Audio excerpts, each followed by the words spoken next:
কি গো, আজকে তো রান্না করোনি, কি খাবো? কেন খিদে পেয়ে গেছে? হ্যাঁ, খিদে তো পাবে।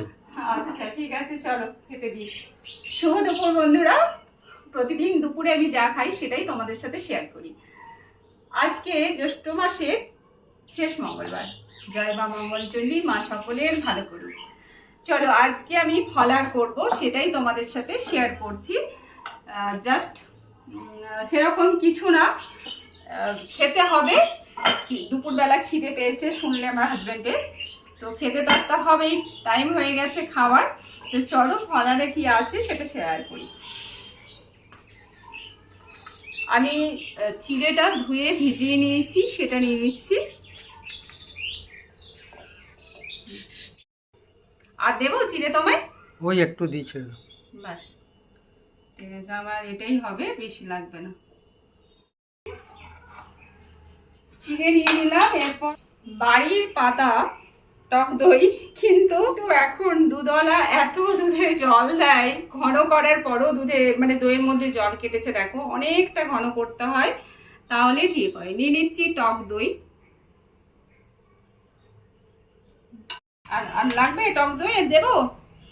না না, ঠিক আছে, আর দিতে হবে না।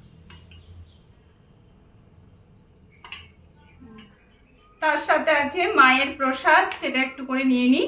আর মিষ্টিটাকে সবসময় অ্যাভয়েড করি, কারণ বাবা আর দিদির হাই সুগার, জানো তো, আমার বাবা আর দিদির, তো সেই জন্যেই ভীষণই ভয় হয়, একটু দূরে থাকার চেষ্টা করি মিষ্টি থেকে। নিয়ে নিচ্ছি আমার বাগানের গাছেরই আম, হেমসাগর আম নিচ্ছি একটু।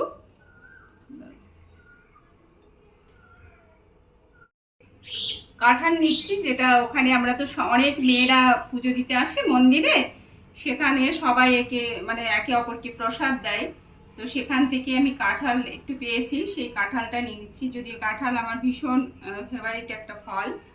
পেঁপে নিলাম দুকুচো করে, একটু কলা নিয়ে নিচ্ছি। এবার একটু শসা, কোচানো শসা নিয়ে নিচ্ছি, ছোট ছোট করে পিস করে কেটে নিয়েছি শসাটাকে আমি।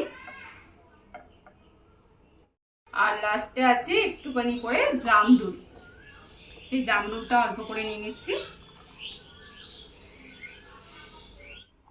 লাস্টে গার্নিশিং এর জন্য একটা করে গোটা জামরুল দিয়ে দিয়েছি। দেখো কেমন হয়েছে এটা, দেখতে কেমন হয়েছে বলো।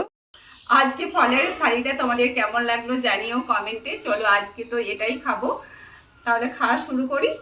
খাওয়া শুরু করলাম। তোমরা সকলে ভালো থাকো।